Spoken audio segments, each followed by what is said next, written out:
Empecemos por su definición.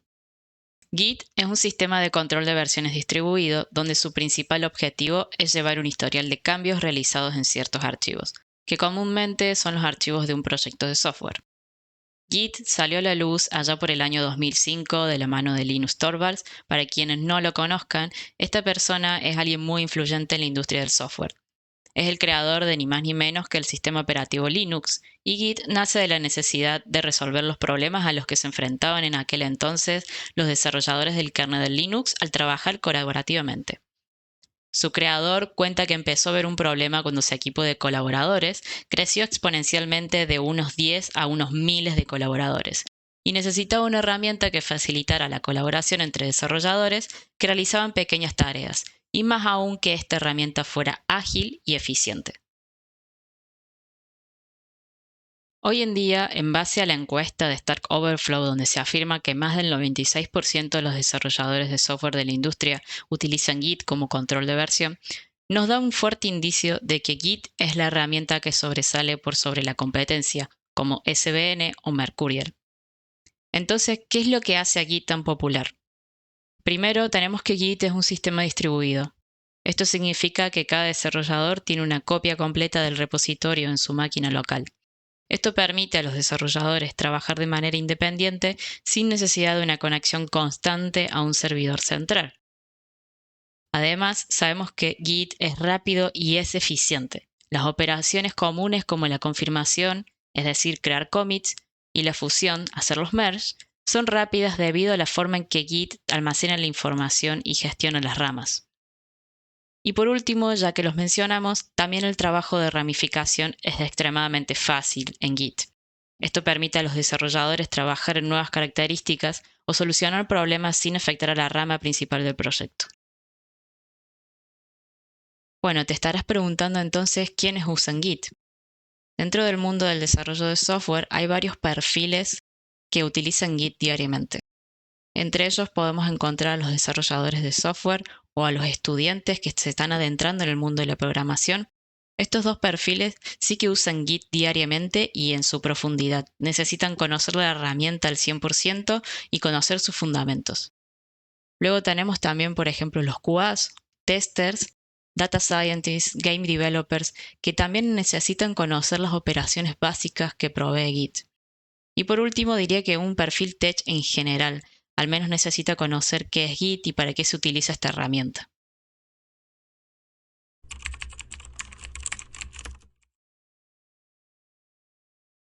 Ahora que ya sabemos qué es Git y para qué se utiliza, lo que vamos a hacer a continuación es ir a descargarlo.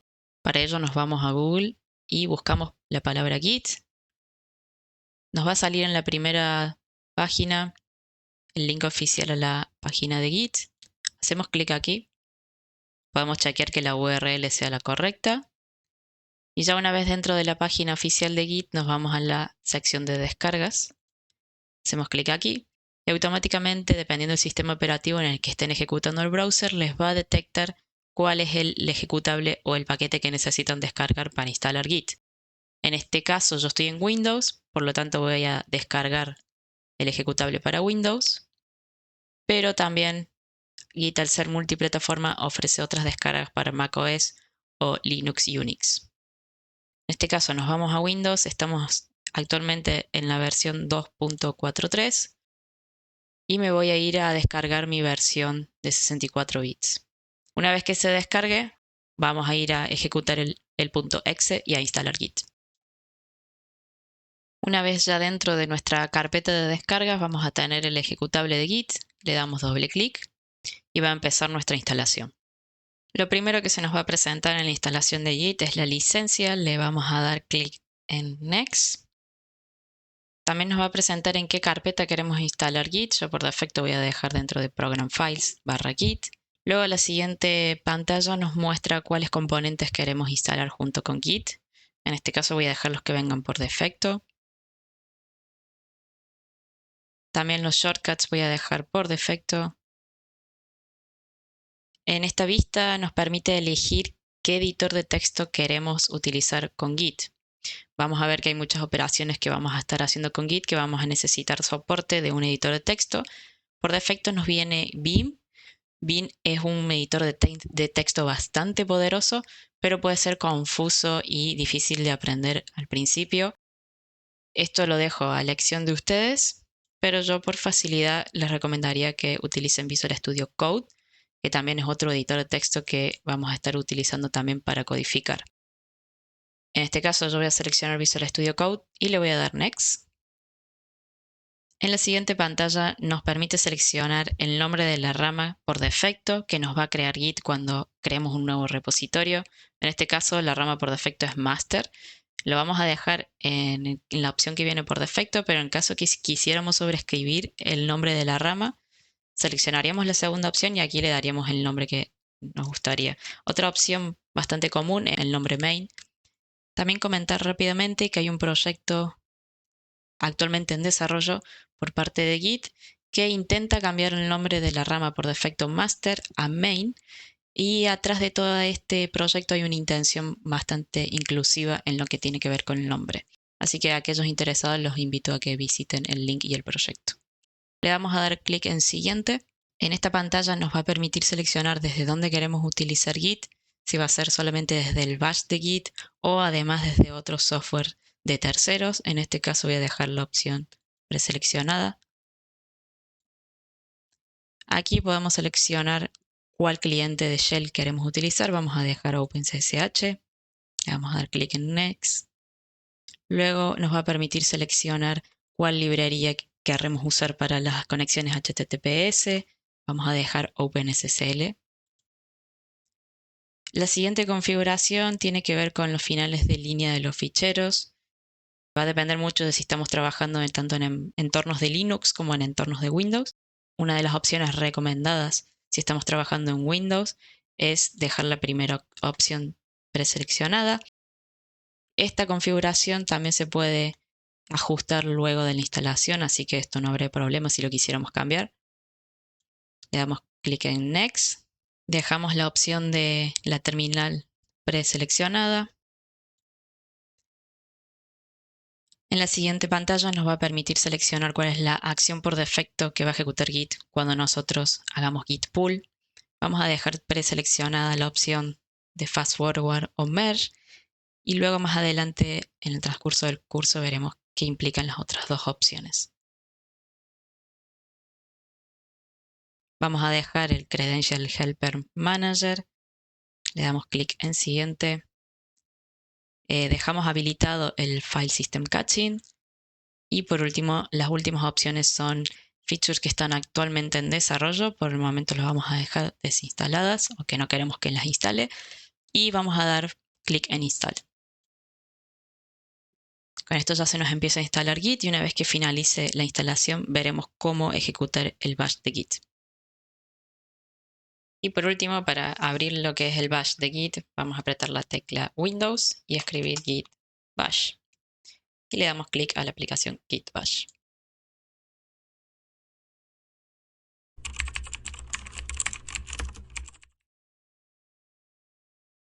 Antes de empezar a trabajar con la configuración de Git, debemos entender que Git almacena su configuración en tres distintos niveles. Por un lado, encontramos la configuración a nivel global, que es aquella que se aplica a cada usuario del sistema y a todos sus repositorios.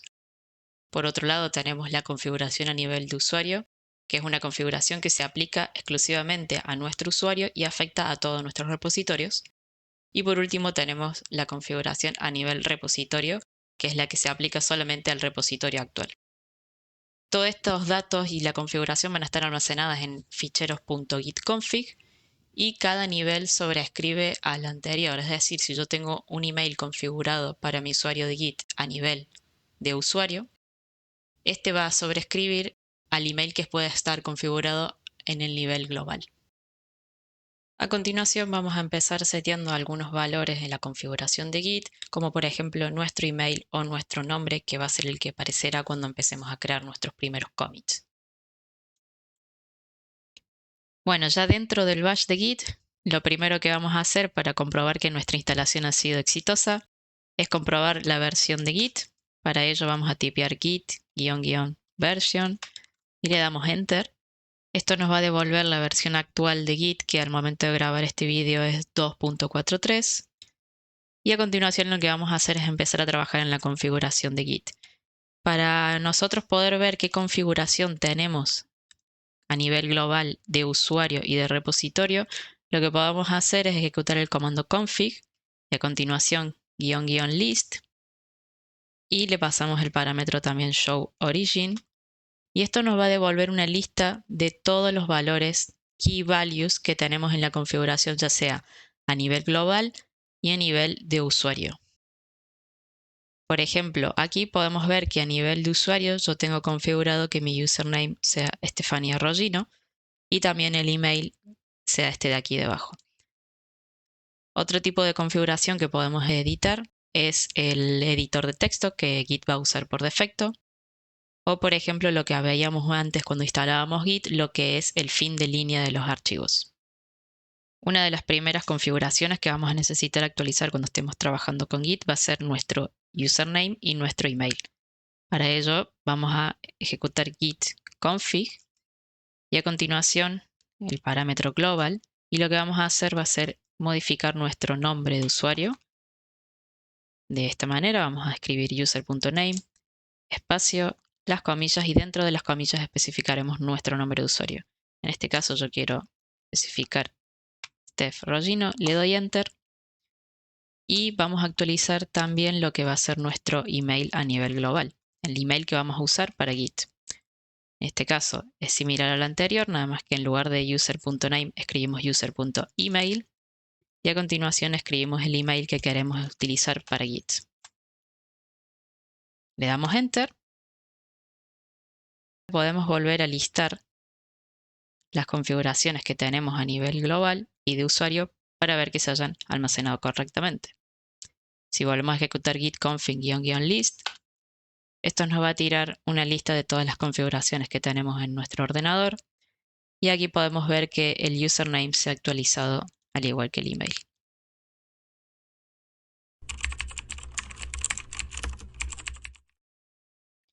Durante esta lección lo que vamos a estar viendo van a ser algunos comandos básicos para trabajar con la línea de comandos.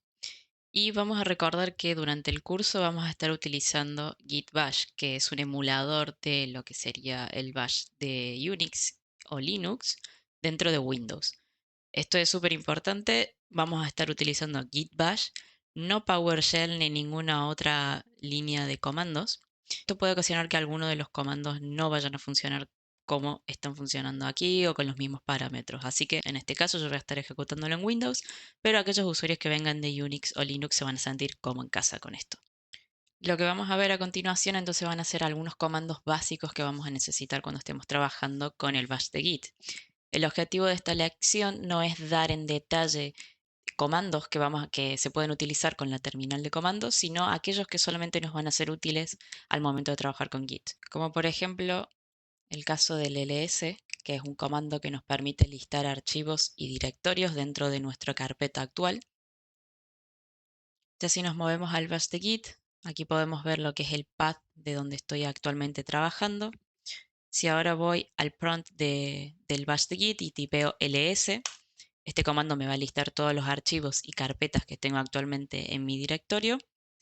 Y si quisiéramos ver también los archivos y carpetas ocultos, podemos hacer ls-a y esto nos va a listar absolutamente todo lo que tengamos dentro de nuestro directorio. Y eso por ahora es todo lo que necesitamos saber del comando ls. Nuestro siguiente comando es el comando cd, que es change directory. Lo que hace es cambiar de directorio dentro de la terminal. Esto es como si estuviéramos en la ventana del explorador de Windows y quisiéramos entrar dentro de una carpeta o abrir un archivo, entonces nosotros le haríamos doble clic y entramos a la carpeta. Si volvemos a tener carpetas o directorios dentro de esta carpeta, volvemos a hacer clic y volvemos a entrar. Esto es lo que estaría haciendo el comando cd. Vamos a irnos al bash de Git para hacer un par de pruebas. Ya en el bash de Git, recordemos que este es el path de nuestro directorio actual. El comando cd además recibe un argumento extra, que en este caso va a ser los dos puntos. Si nosotros hacemos cd dos puntos, esto lo que nos va a hacer es llevarnos a un nivel superior o a un nivel arriba de la carpeta. Por ejemplo, cd dos puntos me lleva a la carpeta source barra repos. Fíjense que antes yo estaba en source barra repos barra git tutorial. Y ahora si yo quisiera navegar dentro de una carpeta, en este caso de git tutorial, lo que necesito hacer es ejecutar cd espacio y el nombre de la carpeta y le damos enter. Y aquí podemos ver ya que nos ha cambiado el path y nos ha actualizado a source barra repos barra git tutorial.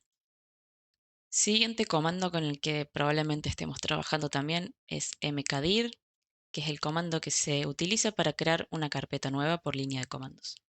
Me voy a mover al bash de git y veremos cómo se utiliza. Ya dentro del bash de git, el comando mkdir recibe como primer argumento el nombre de la carpeta. En este caso voy a crear una carpeta llamada carpeta 1 y le doy enter. Si yo ejecuto ahora ls, podemos ver que además del fichero readme que tenía antes, ahora también tengo la carpeta que acabo de crear. Vamos a crear otra carpeta llamada carpeta 2 y vamos a volver a hacer ls. Y podemos ver entonces lo que más o menos nos facilita el comando mkdir es crear carpetas. Y por último, un comando súper importantísimo y muy utilizado es el comando clear. Este comando nos va a permitir limpiar la pantalla de la terminal cuando se nos empiece a llenar de demasiado dato. En este caso, me muevo de vuelta al bash de git. Y aquí si yo ya he hecho un par de operaciones, crear carpetas, listar y etcétera, ya mi pantalla de la terminal empieza a estar un poco sucia. Si ejecutamos clear, lo que hace es limpiarnos la pantalla. Estos han sido entonces los 4 comandos básicos que vamos a aprender de la línea de comandos. Y a lo largo del curso, mientras vayamos aprendiendo Git y los distintos comandos que nos provee Git, los vamos a ir utilizando. Ahora nos movemos ya a la siguiente sección que vamos a ver cómo empezar a trabajar con Git y vamos a empezar viendo los que son repositorios y cómo crear repositorios.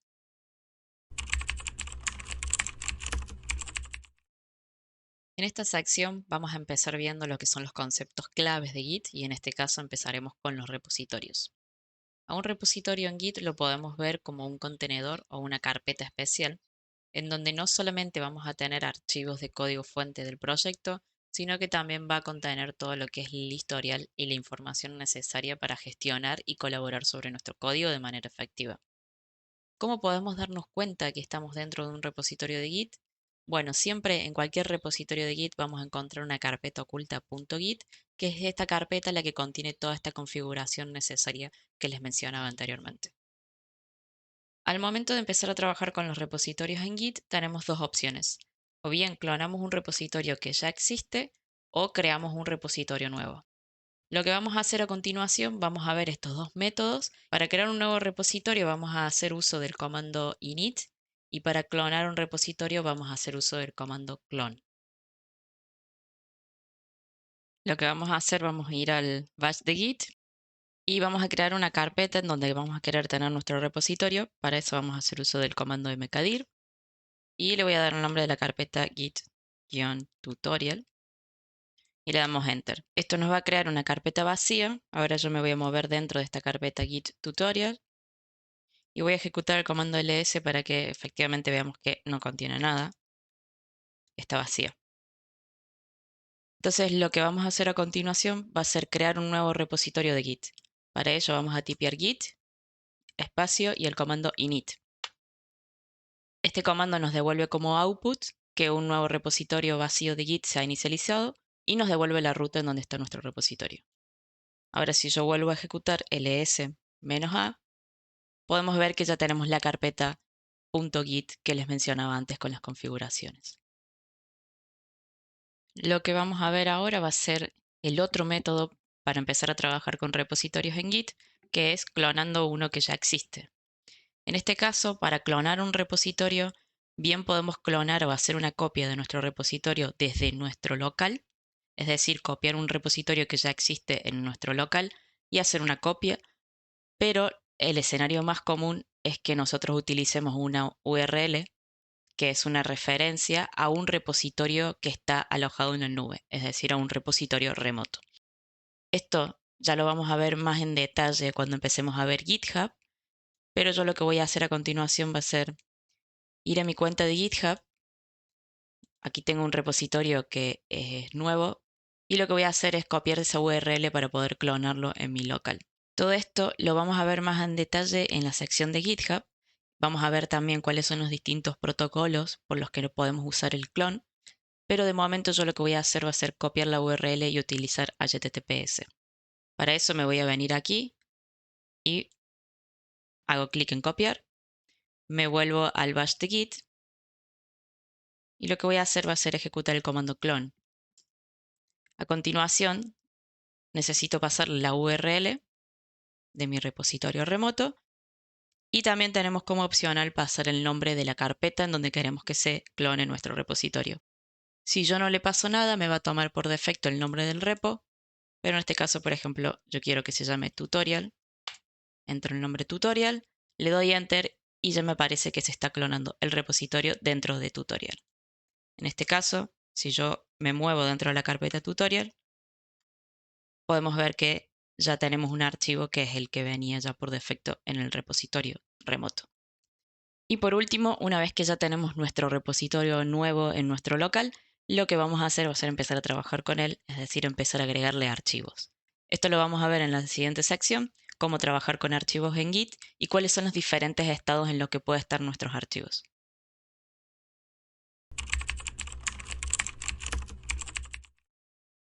Lo que vamos a ver en esta sección va a ser cómo trabajar con archivos en Git. Antes de empezar a trabajar con los archivos, vamos a ver los distintos estados en los que pueden estar los archivos para Git. Una vez que nosotros creemos un archivo, en este caso vamos a crear un archivo README, que para aquellos que no conozcan qué es un README, por lo general es un archivo que se incluye en todos los proyectos de software, que contiene un poco de información y documentación acerca del proyecto. Vamos a comenzar con un README y en la primera instancia este fichero va a estar en un estado de untracked, es decir, Git no le va a estar haciendo un seguimiento. Si nosotros queremos incluirlo dentro del control de versión y decirle a Git que le haga un seguimiento, el comando que vamos a tener que ejecutar va a ser git add. Una vez que ejecutemos el comando git add, este archivo va a pasar a estar en un estado de preparado o stage. Desde el estado de stage tenemos dos caminos. Si modificamos el archivo readme, este fichero va a estar en un estado de modified o modificado y nosotros para volver al estado de stage o preparado tenemos que volver a ejecutar el comando git add sobre el archivo. Git add lo vamos a tener que ejecutar siempre que nosotros hagamos cambios en el archivo y querramos que ese cambio sea incluido en el siguiente commit. Ahora en unos minutos vamos a ver bien qué significa commit, pero este comando tiene que ver con lo que es el último estado en el que puede estar nuestro archivo, que es una vez que ya tenemos nuestros cambios listos, vamos a crear un commit. Esto lo hacemos a través del comando git commit y nuestro archivo pasaría a estar en el estado committed, que es confirmado. Lo que vamos a ver a continuación entonces, vamos a ver todo este flujo de trabajo en acción, que es bastante utilizado en la industria, y veremos también cómo crear un archivo nuevo y decirle a Git que lo tenga bajo control de versión. Y por último, antes de finalizar, vamos a ver en detalle qué significa un commit en Git o a qué nos referimos cuando creamos un commit. Así que ahora nos movemos a la consola para empezar a trabajar. Ya dentro del bash de Git, recordemos que una de las últimas acciones que hicimos fue crear un repositorio nuevo. Esto lo habíamos hecho ejecutando el comando git init y esto nos había creado una carpeta oculta .git con la configuración de Git. De momento nuestro repositorio está vacío, es decir, no tiene ningún archivo ni Git está haciendo seguimiento a ningún archivo. Lo que vamos a hacer a continuación va a ser agregar un archivo nuevo. Para crear el archivo yo voy a estar utilizando Nano, que es un editor de texto, pero ustedes lo pueden hacer desde cualquier editor de texto que prefieran, como Visual Studio, por ejemplo. En este caso yo voy a tipear Nano y voy a pasar el nombre del archivo, que va a ser readme.md. Le damos Enter, esto me va a abrir lo que es el contenido del archivo y solamente voy a poner a modo de ejemplo un contenido a modo de ejemplo, this is a readme file y lo voy a guardar. Si vuelvo a ejecutar ls, ahora puedo ver que ya tengo mi archivo readme. Otro comando bastante útil de Git es git status. Este comando nos va a imprimir el estado en el que está nuestro repositorio. Acá podemos ver que nuestro fichero está en un estado untracked. Si recordamos del gráfico que vimos anteriormente, esto significa que Git no le está haciendo un seguimiento. Lo que tendríamos que hacer para pasar de este estado on track al estado staged es decirle a Git que le haga un seguimiento, es decir, que lo incluya bajo el control de versión. Esto lo hacemos mediante el comando add y a continuación del comando add le tenemos que pasar el nombre del archivo, en este caso es el readme.md. Esto le damos enter y ahora si yo vuelvo a ejecutar git status, podemos ver que mi estado ya cambió, que el fichero readme me aparece como un nuevo fichero y me aparece como que estos son los cambios que van a ser comiteados. Por lo tanto, ahora vamos a ver qué significa un commit y cómo creamos un commit.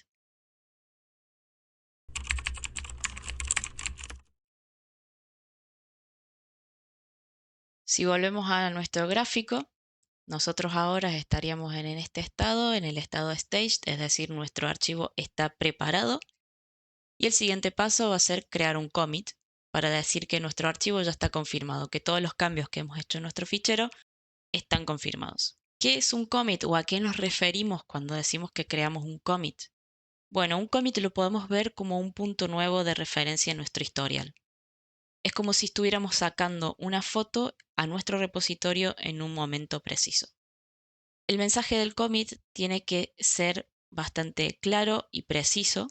Para nuestro ejemplo, porque solamente estamos creando un archivo nuevo, la verdad que el mensaje del commit va a ser bastante simple, pero supongamos en el caso que nosotros estemos trabajando sobre una tarea y hayamos hecho muchos cambios en nuestro código, modificamos muchos archivos. En este punto, el mensaje del commit es súper importante. Tiene que reflejar la intención del cambio o la tarea que estamos realizando. Esto nos va a servir ya sea para nuestro yo en un futuro, cuando volvamos al historial y querramos ver qué hemos metido en este commit o qué cambios se han hecho en este commit, o para nuestros compañeros de equipo, quienes no han estado trabajando en nuestra tarea, pero que ya con el mensaje de commit pueden darse una idea de qué va la tarea o qué cambios se han hecho.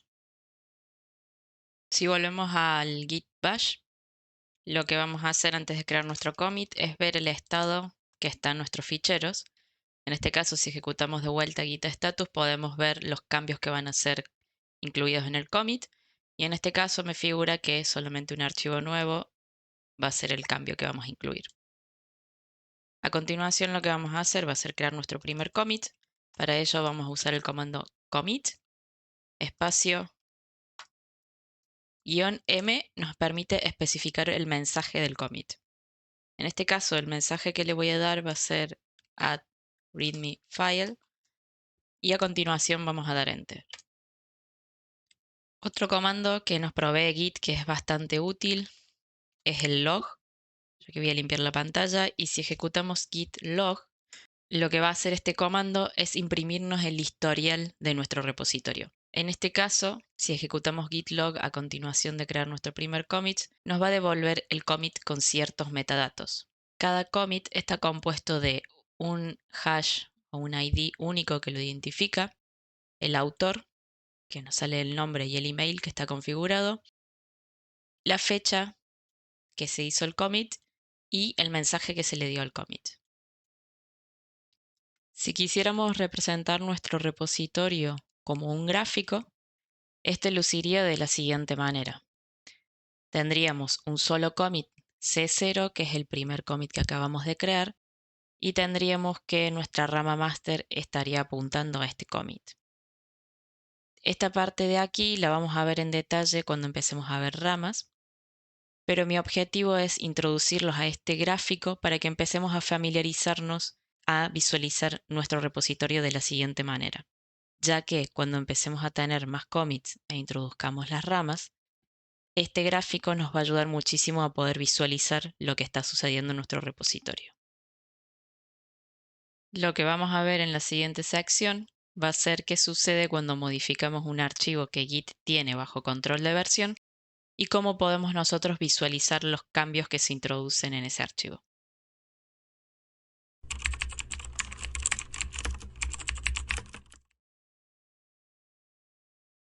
Si abrimos nuestro archivo README en cualquier editor de texto, en este caso yo estoy usando Visual Studio Code, pero pueden utilizar cualquier editor de texto, Lo que vamos a hacer a continuación va a ser cambiar el contenido de este archivo. Lo que voy a introducir va a ser otro mensaje a modo de ejemplo. Vamos a dar un mensaje de bienvenida a nuestro repo que va a decir Welcome to Git Tutorial. Y esto lo vamos a guardar. Si nos volvemos al bash de Git, lo que vamos a hacer a continuación va a ser volver a ejecutar el comando status para ver en el estado en el que están nuestros ficheros del repositorio. Una vez que ejecutamos git status, aquí podemos ver que nuestro fichero readme nos aparece como modificado. Esto se debe a los cambios que acabamos de hacer en el contenido del fichero. Si volvemos a nuestro gráfico de estados, nuestro archivo readme ahora estaría en el estado modificado. Lo que vamos a ver a continuación va a ser otro de los comandos que nos ofrece Git, en este caso para poder visualizar cuáles son los cambios que se han introducido en el fichero o ver exactamente cuáles líneas se han modificado en el fichero. Si bien el comando git status no provee de la información de qué ficheros se han modificado, muchas veces esta información nos puede quedar corta o nos puede hacer falta más para saber exactamente qué es lo que se ha modificado. Para eso tenemos el comando diff, que nos indica en detalle cuáles son las líneas que se han modificado en un fichero. Para ver qué archivos han sido modificados pero que todavía no han sido marcados como listos o preparados, ejecutamos el comando git diff sin ningún argumento. Git diff nos va a proveer de la lista de archivos que han sido modificados y nos va a dar la información de cuál línea exactamente ha sido modificada. En este caso podemos ver que la versión A, que es la versión original, va a estar prefijada con los signos menos y la versión B va a estar prefijada con los signos más. Para este ejemplo podemos ver que la versión original, la versión A, contenía la línea que está marcada con rojo y en la versión actual que hemos modificado vamos a tener la línea que está marcada con verde. Y aquí podemos ver exactamente cuál es el cambio que se ha hecho sobre el archivo README. Lo que vamos a hacer a continuación va a ser marcar nuestro archivo README como preparado o en el estado de staged para decir que lo queremos incluir en el siguiente commit. Para ello nos movemos al git bash y vamos a volver a ejecutar el comando add espacio readme y le damos enter.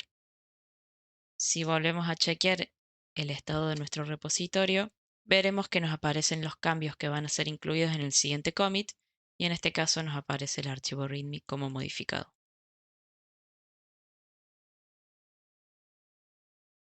Ahora digamos que yo ya marqué mi archivo readme como preparado para ser incluido en el siguiente commit, pero me he dado cuenta que me he olvidado de incluir algunos cambios, por lo tanto vuelvo a mi editor de texto y agrego un cambio que me he olvidado de incluir. Lo guardo y voy a volver a mi bash de Git a ejecutar git status para ver el estado de mis ficheros. Y aquí podemos ver que nuestro archivo readme nos aparece dos veces. Uno en el estado que estaría modificado y otro en el estado que estaría staged o preparado. Esto lo podemos ver como si tuviéramos dos versiones de nuestro archivo readme en paralelo. Recordemos que si ejecutamos git diff sin argumentos, esto nos va a mostrar todos los cambios que no están marcados como staged o preparados. Si nosotros ejecutamos git diff, podríamos ver que nos marca que los cambios nuevos que se han introducido es el texto o el párrafo que he introducido anteriormente. Pero si ejecutamos git diff con el argumento staged, nos va a imprimir solamente aquellos cambios que han sido marcados como preparados. Y en este caso podemos ver que es la versión anterior que teníamos del README. Entonces nosotros lo que tendríamos que hacer para confirmar este último cambio que hemos hecho sobre el archivo README es volver a ejecutar el comando add.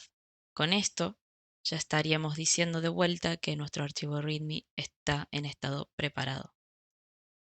Si volvemos al bash de Git y ejecutamos git add readme, Lo que vamos a hacer a continuación, si ejecutamos git diff y solamente staged, podemos ver que ahora sí nos incluye todo el contenido del archivo como el cambio que se va a introducir. Por último, lo que vamos a hacer va a ser crear un nuevo commit con estos cambios. Para ello vamos a ejecutar git commit "-m" y le vamos a pasar el mensaje de update readme file. Le pondremos include header en este caso. Si volvemos a ejecutar git log, podemos ver que ahora ya tenemos dos commits.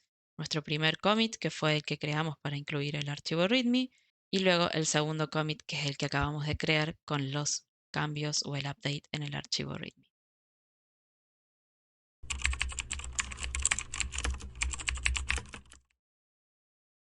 Muchas veces vamos a tener archivos que no vamos a querer tener bajo control de versión. Archivos de estos pueden ser ficheros que contengan password, configuraciones con datos sensibles que no queremos compartir ni subir a la nube. En estos casos, existe un archivo que nosotros podemos agregar dentro de Git para decirle a Git que no queremos que le haga un seguimiento ni tampoco queremos que lo registre al momento de nosotros ver el estado de nuestro repositorio. Lo que vamos a hacer a continuación va a ser agregar este archivo que se llama .gitignore y empezar a declarar algunas reglas y patrones para que veamos cómo Git trabaja en el reconocimiento de los archivos que tiene que ignorar. Lo que he hecho fue crear un archivo nuevo, un config.json. Este tipo de formato se utiliza comúnmente para transportar datos y dentro del fichero lo que podemos ver es que tenemos, por ejemplo, password y token, son datos sensibles que no quisiéramos compartir o que Git le hiciera control de versión. Entonces lo que voy a hacer va a ser volver al git bash y aquí dentro de mi repositorio, si ejecutamos git status, podemos ver que Git nos detecta este archivo y lo detecta como untrack. Lo que podemos hacer a partir de crear el archivo .gitignore es decirle a Git que no queremos que lo detecte ni que lo registre a este fichero. Lo que voy a hacer a continuación, me voy a mover de nuevo a mi editor y aquí vamos a guardar el archivo que se va a llamar .gitignore. Lo que voy a hacer en este archivo es escribir el nombre del fichero que queremos que nos ignore. En este caso es config.json. Lo vamos a guardar, lo voy a guardar como .gitignore.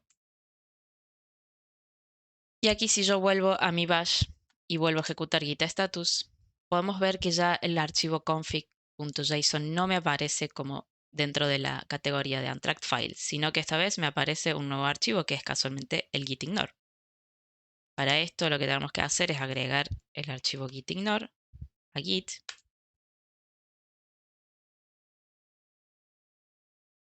Vamos a hacer git commit "-m add gitignore file y confirmamos. Y lo que vamos a hacer a continuación va a ser generar tres archivos de manera aleatoria. En este caso van a ser archivos con extensión .o, que son archivos que genera el compilador de C. Para ello voy a hacer uso del comando echo. Y el contenido del archivo la verdad no me interesa, así que lo vamos a dejar como object file. Y esto lo vamos a generar en un archivo que sea lib.o, main.o y vamos a tener otro archivo que sea class a.o. Le damos enter y si ejecuto ls-a podemos ver que ya tenemos nuestros archivos .o dentro de nuestro repositorio de Git. Lo que voy a hacer a continuación, si ejecuto git status, vamos a ver que Git nos detecta estos archivos como en un estado untracked. Ahora, si nos movemos a nuestro editor de texto y agregamos unas reglas para que ignore los archivos .o, vamos a ver que luego de hacer git status de nuevo, estos archivos ya no van a aparecer.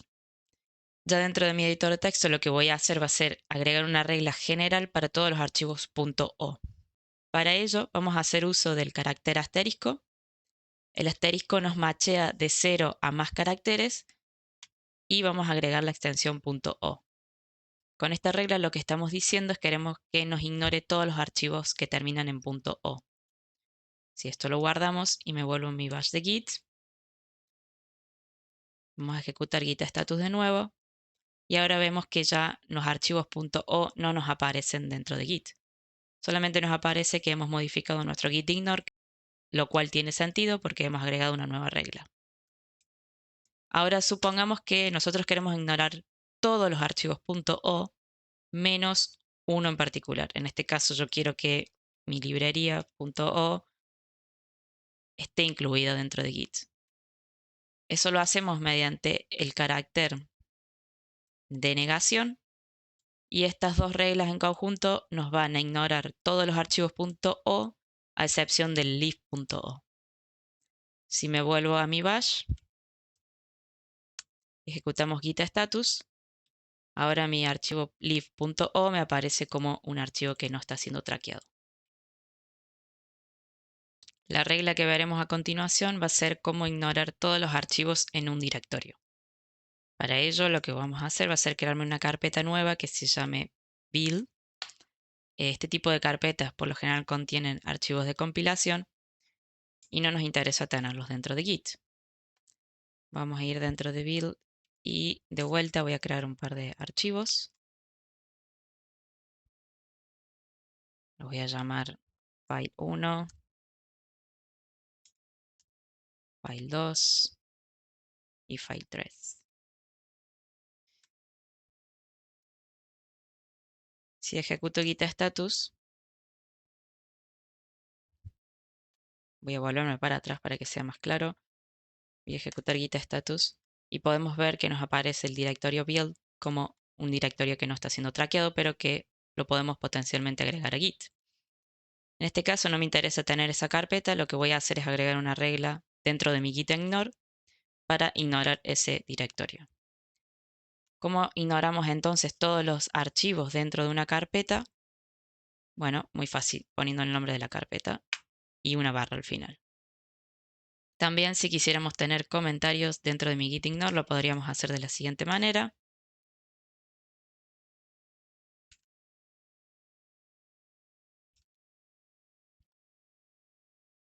Y ahora si volvemos a el bash de git y ejecutamos git status, vamos a ver que ahora el directorio build no nos aparece. Otro detalle importante es que dentro de nuestro repositorio de Git nosotros podemos tener tantos git ignores como nosotros querramos. En este caso solamente hemos creado uno, pero supongamos que podríamos tener también otro directorio llamado source, en donde nosotros tuviéramos otro git ignore. Con este git ignore nosotros podemos tener nuevas reglas declaradas que van a aplicar a este directorio solamente. Como por ejemplo, en este git ignore podemos decir que queremos que se acepten los archivos config.json y para dentro de este directorio podríamos tener un archivo config.json, aunque en el directorio padre ese archivo config.json se esté ignorando. También dentro de GitHub podemos encontrar un repositorio que contiene una cantidad infinita de templates de .gitignore. Esto lo pueden buscar como el repositorio gitignore. También les voy a dejar la URL al repositorio. Y dependiendo del lenguaje en el que ustedes programen, pueden también buscar cuáles son las reglas más comunes al momento de ignorar archivos. Por ejemplo, el Go. Si vamos al archivo .gitignore de Go, podemos ver que nos ignora los archivos .out. Antes de pasar a la siguiente sección donde vamos a empezar a aprender ramas y cómo trabajar con las ramas en Git, vamos a hacer un pequeño repaso sobre todos los comandos que hemos aprendido hasta el momento. El primer comando que aprendimos fue git config. Este comando nos permitía configurar opciones de Git tanto a nivel global como a nivel de usuario y de repositorio. Luego vimos los comandos git init y git clone que nos permitían ya sea crear un nuevo repositorio o crearnos una copia de un repositorio existente. Git clone lo vamos a volver a revisar cuando estemos trabajando con GitHub. Git add nos permitía agregar archivos o cambios al estado staged, que era este estado en el que estábamos antes de crear un commit. Es decir, Git add nos prepara los cambios que van a ser incluidos en el siguiente commit. Luego git status, que nos mostraba el estado actual de nuestro repositorio. Git commit, que nos servía para confirmar nuestros cambios y creaba un nuevo commit en nuestro historial. Git log, que muestra el historial de commits. Y por último, git diff, que nos muestra las diferencias o los cambios que hemos realizado. Con esto cerramos esta sección. En la siguiente parte vamos a estar aprendiendo a trabajar con ramas, cómo crear ramas, cómo mergearlas, cómo eliminar ramas y cómo resolver conflictos entre ellas cuando hagamos merge o combinemos nuestros cambios.